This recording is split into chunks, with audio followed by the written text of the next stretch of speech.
Seja bem-vindo de volta ao Court TV Live. Eu sou Júlia Genet. Obrigada por nos acompanhar nesta terça-feira enquanto ocorre a seleção do júri em Massachusetts. É onde estamos neste momento, aguardando que o júri seja formado no julgamento de Lindsay Clancy. Ela é a ré acusada de estrangular fatalmente seus 3 filhos. Mas a equipe jurídica dela argumenta que uma psicose pós-parto severa a tornou incapaz de distinguir o certo do errado e que suas ações foram criminosas, apresentando uma defesa rara centrada em doença mental aguda. Atualmente, temos 7 jurados já selecionados, buscando um grupo de 18 jurados, que seriam 12 mais 6 suplentes. Antes de discutirmos o que ocorre em Massachusetts, vamos relembrar os fatos do caso com o apresentador da Court TV, Ted Rollins. Logo após as 6 da noite de 24 de janeiro de 2023, socorristas correram para uma casa em Duxbury, Massachusetts, após um chamado de tentativa de suicídio. Patrick Clancy voltou para casa após buscar comida e encontrou sua esposa Lindsay caída do lado de fora. Segundo os investigadores, ela tinha cortes no pescoço e pulsos e pulou de uma janela do 2º andar. Enquanto os paramédicos atendiam Lindsay, Patrick entrou para verificar as 3 pequenas crianças do casal. Cora, de 5 anos, Dawson, de 3 anos, e Kaylin, de 8 meses, estavam no porão ficando roxos. Cada criança ainda tinha a faixa elástica de exercício usada para estrangulá-las amarrada ao pescoço. Cora e Dawson morreram naquela noite. O bebê Kaylin foi levado ao Hospital Infantil de Boston e faleceu dias depois. Lindsay, ex-enfermeira obstetra, sobreviveu, mas ficou paralisada da cintura para baixo. Os promotores alegam que Lindsay é uma assassina fria e calculista. Eles dizem que ela pesquisou como matar e planejou os detalhes do assassinato com precisão. Os investigadores afirmam que ela mandou o marido buscar jantar em um restaurante distante para ganhar tempo e executar seu plano. A defesa de Lindsay diz que ela não é criminalmente responsável porque estava sofrendo de uma crise de saúde mental pós-parto. Eles afirmam que nas semanas anteriores ao incidente, ela estava excessivamente medicada com um coquetel de medicamentos fortes prescritos, incluindo Zoloft, Valium, Trazodona, Avandia, Clonazepam, Prozac e Seroquel. Patrick Clancy disse à polícia que, apenas 3 semanas antes da morte das crianças, Lindsay havia se internado em uma clínica de saúde mental depois de contar a ele e ao psiquiatra que tinha pensamentos de machucar a si mesma e aos filhos. Patrick diz que perdoa sua esposa e pede que outros façam o mesmo, escrevendo em uma campanha do GoFundMe sobre a verdadeira Lindsay. Citação: "Cada fibra da alma dela é amorosa. Tudo o que desejo para ela agora é que, de alguma forma, ela possa encontrar paz." Lindsay Clancy foi acusada de 3 homicídios e pode passar o resto da vida atrás das grades se for condenada. Estamos aguardando, pois mais de 100 pessoas já se apresentaram neste tribunal para a seleção do júri. E direto de lá, estamos agora com Sierra Gillespie, que é a apresentadora do Scandal, um podcast da Law Long Crimes Network. Ela também está lá em frente ao tribunal, esteve lá a manhã toda. Você conseguiu um lugar lá dentro. Sierra, muito obrigada por se juntar a nós novamente. Nos dê uma atualização. Qual é a novidade que você viu aí nesse tribunal? Sim, Júlia, obrigada por me receber hoje. As coisas seguem devagar no condado de Plymouth, o que faz sentido, né? Quer dizer, eles querem 18 jurados selecionados para esse caso realmente pesado. Então, ambos os lados estão sendo bem metódicos com as perguntas que estão fazendo. Eles estão passando por cada pessoa, perguntando uma coisa atrás da outra. Muitas pessoas estão sendo dispensadas porque talvez tenham, sabe, algum tipo de conflito de agenda, ou estão doentes, ou às vezes as pessoas dizem, eu simplesmente não acho que posso ser imparcial em um caso como esse. Até agora, quando saí do tribunal há 15 minutos para esta transmissão ao vivo, já temos 7 jurados escolhidos. A maioria são mulheres, mas está equilibrado. São 4 mulheres, 3 homens, e seguimos avançando devagar rumo ao número mágico de 18. Sim, e eu adorei como você explicou para os nossos telespectadores exatamente como é esse processo, porque a seleção do júri pode acontecer de maneiras diferentes.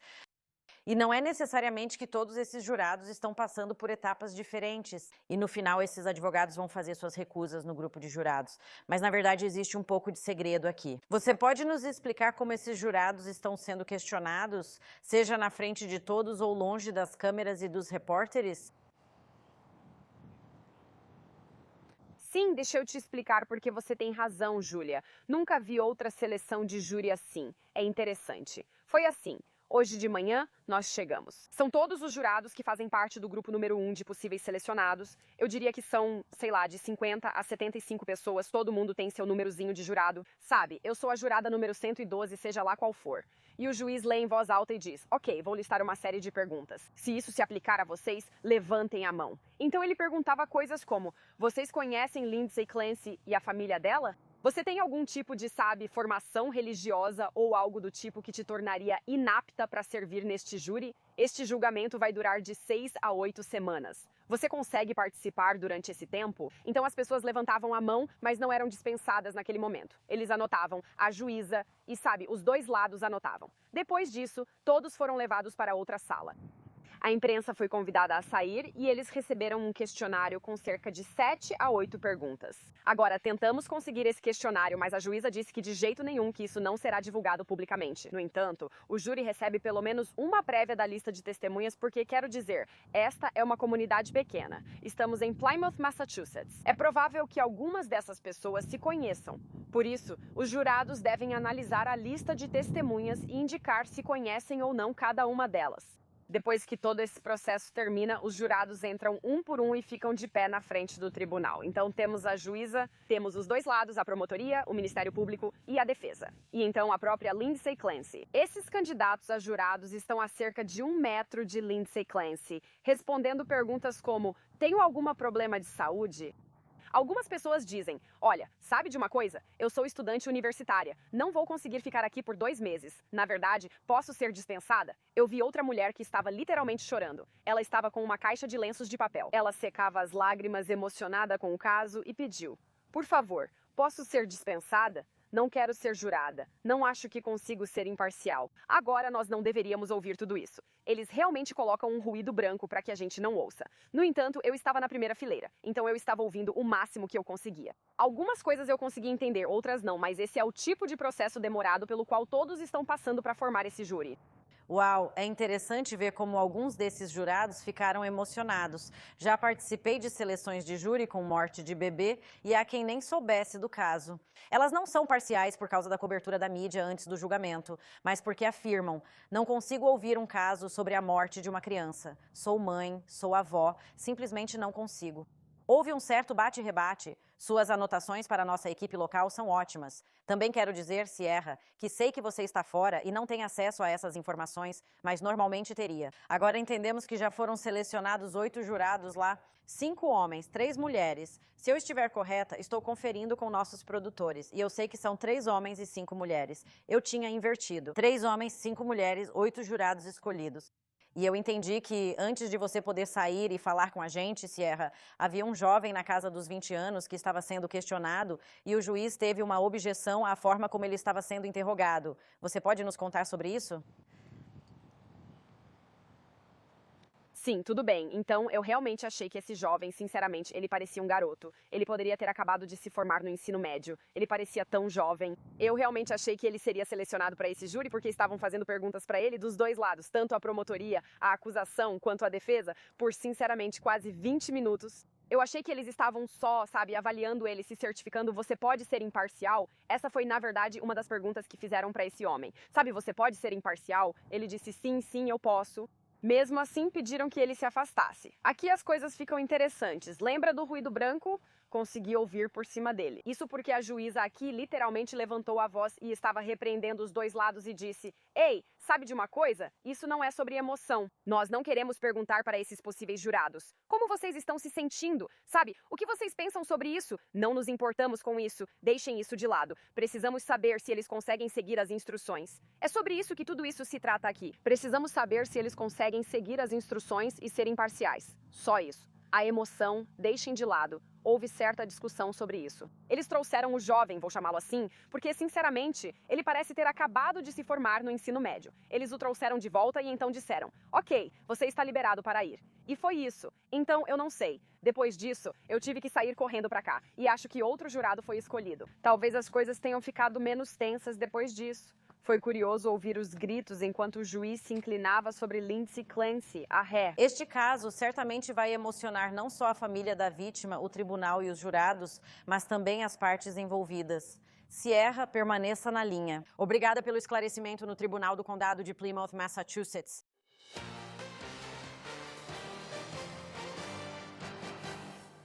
Durante essa ligação, o réu afirmou que depois que ele saiu de casa naquela noite, ela matou as crianças porque ouviu uma voz e teve, abre aspas, um momento de psicose, fecha aspas. Ele perguntou quais vozes ela ouviu e ela disse que ouviu a voz de um homem mandando matar as crianças e se matar, pois era sua última chance. Patrick Clancy afirmou à polícia que a ré nunca ouvira vozes antes. Ele disse à polícia que a ré nunca usou a palavra psicose com ele antes. Em janeiro de 2023, Patrick Clancy voltou para casa depois de uma saída rápida e encontrou sua esposa gravemente ferida e seus 3 filhos inconscientes no porão.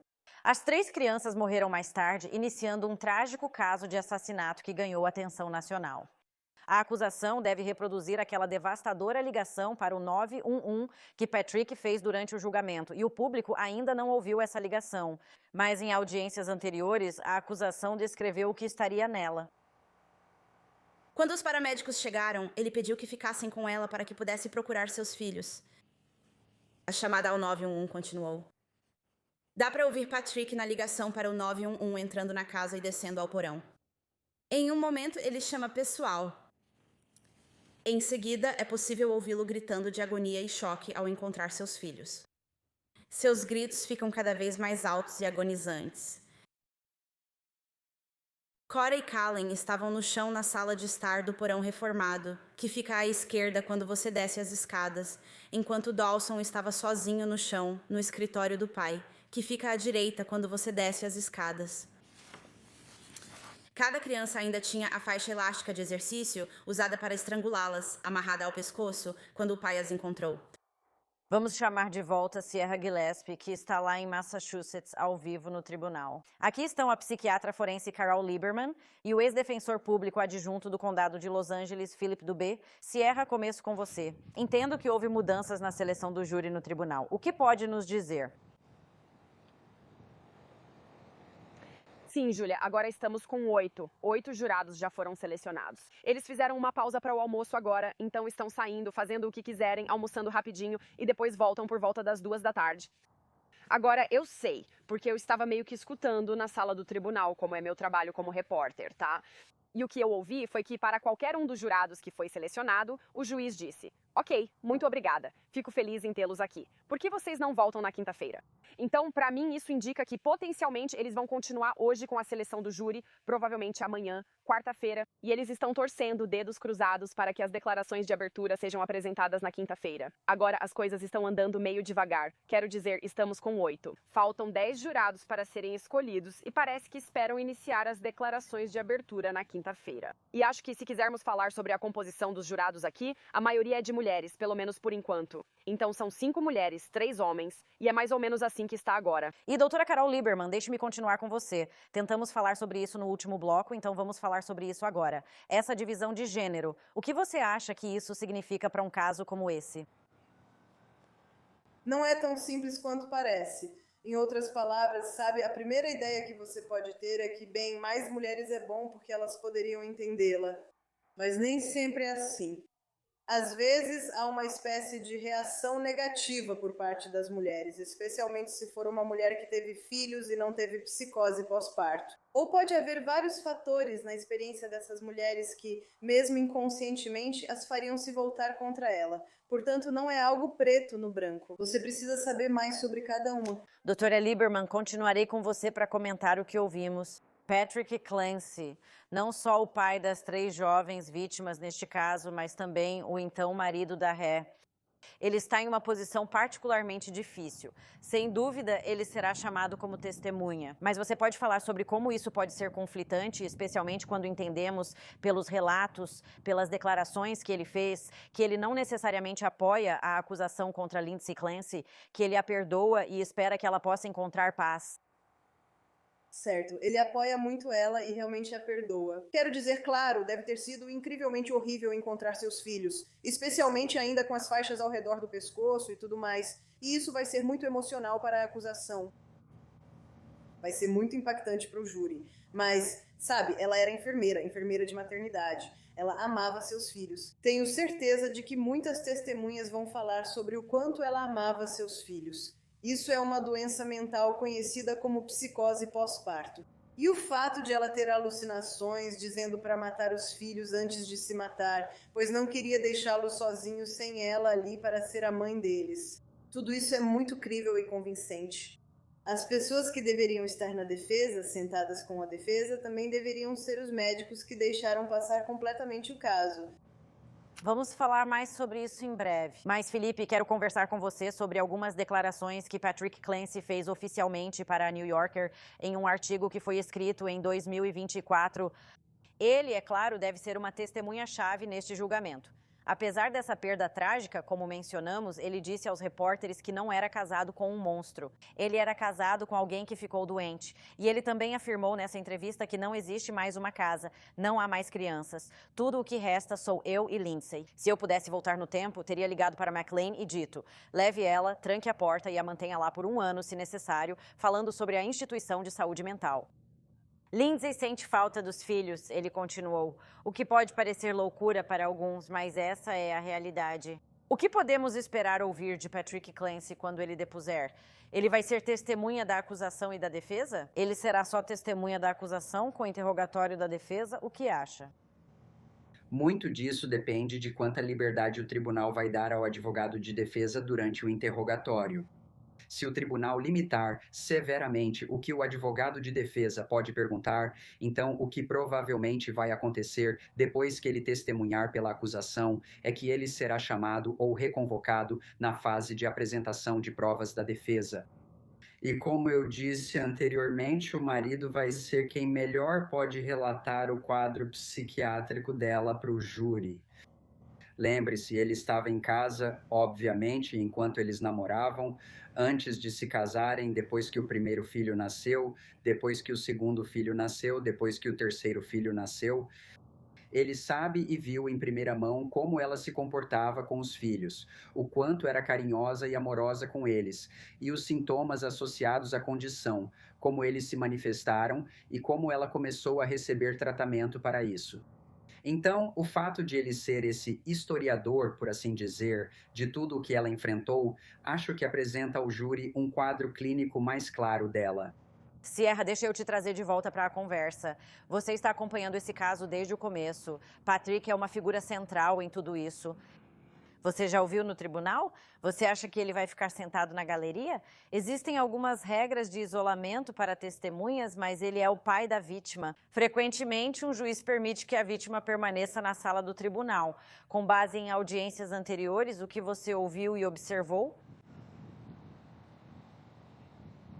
Sim, quando eu estava vindo pra cá esta manhã, essa era a pessoa número 1 que eu estava procurando. O Patrick Clancy está aqui, especialmente já que você mencionou aquele artigo agora tão famoso, onde ele diz, sabe, essa não é a Lindsay. Ela teve um surto mental. Essa não é ela. Ela amava os filhos dela. Eu apoio ela. Eu perdoo ela. Eu estava procurando pelo Patrick Clancy. Eu não o vi. Ele não está aqui hoje, não está no tribunal, nada disso. Mas eu vou dizer, Lindsay Clancy tem algum apoio. Principalmente ela tem os pais dela. E a avó dela também está lá. Eles estão na segunda fileira atrás da Lindsay.